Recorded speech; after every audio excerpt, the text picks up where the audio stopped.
அழகாக இன்றைக்கி நம்ம அலாரம் அடிச்சிருச்சுங்க. எப்பயும் போல் நம்மளே எழுந்திரிச்சாச்சு. எழுந்திரிச்சு வெளியே வந்து பார்த்தா வெதர் இந்த மாதிரி தான் இருந்துச்சு. ஓரளவுக்கு சில் கிளைமேட். அப்போ தான் சூரியன் வந்துட்டு இருந்தார். ஏன்னா இன்றைக்கி குழந்தைங்களுக்குலாம் லீவுங்கிறதுனால லேட்டாக எழுந்திரிச்சாச்சு.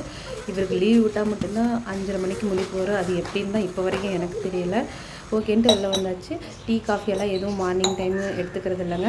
இது வந்து வெண்டைக்காய் நைட்டு கட் பண்ணி ஊற வச்ச தண்ணி. இதை குடிக்கும்போது வந்துட்டு உள்ள வயிறு சம்மந்தப்பட்ட எந்த பிரச்சனையுமே இருக்காது. ஆனால் இது வந்து வெறும் வயிற்றில் குடிக்கணும்.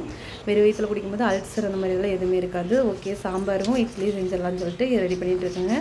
பருப்பு எடுத்தாச்சு. பச்சை மிளகா, சீரகம், மஞ்சத்தூள், தக்காளி எல்லாம் போட்டுட்டு, பூண்டு எல்லாமே போட்டுட்டு, கொஞ்சம் தண்ணியை ஊற்றிட்டு, ஆயில் ஆட் பண்ணால் ஆட் பண்ணிக்கலாம். நான் தண்ணி ஊற்றிட்டேன். தண்ணி ஊற்றிட்டு உப்பு போட்டு வேக வச்சு விசில் விட்டு எடுத்து வச்சுக்கணும். மசிச்சு வச்சுக்கணும். ஒரு பாத்திரம் எடுத்துக்கிட்டு நல்லா ஆயில் ஊற்றிக்கணும். இதில் வந்து நல்லெண்ணெய். சாம்பார் எப்பயுமே நல்லெண்ணெய் வைக்கும்போது நல்லா இருக்கும் டேஸ்ட்டாக. கடுகு போட்டுக்கிட்டு வெங்காயம், மிளகாய் இதெல்லாம் போட்டு நல்லா தாளித்து விட்டுருணும். நான் இன்றைக்கி வந்து கூட்டு சாம்பார் குழம்பு தான் வைக்க போகிறேன். மாங்காய், முருங்கைக்காய் எல்லாமே போட்டு இருக்கிற காய் எல்லாமே போட்டு வைக்கிறப்ப இது வந்து கொஞ்சம் நல்லாவே டேஸ்ட்டாக இருக்கும். இது வந்து டிஃப்ரெண்ட்டாக இருக்கும். இதை கூட புளி சேர்த்துக்கூடாது. ஏன்னா வந்து இட்லிக்குங்கிறப்ப புளி போடுறதுக்கும் நல்லா இருக்காது. லைட்டாக சாம்பார் தூள் லைட்டாக கொட்டிக்கிட்டு கொஞ்சோண்டு தனியாத்தூள் சேர்த்தும் போது இன்னும் கொஞ்சம் டேஸ்ட் நல்லா இருக்குங்க. எப்பயுமே நான் இப்படி தான் செய்வேன். ஃப்ரிட்ஜிலேருந்து மாவு எடுத்து கொஞ்சம் நேரம் வெளியே வச்சுட்டா சரி இட்லி ஊற்றுறதுக்கு நல்லாயிருக்குன்னு சொல்லிட்டு மாவு எடுத்து வெளியே வச்சுட்டேங்க.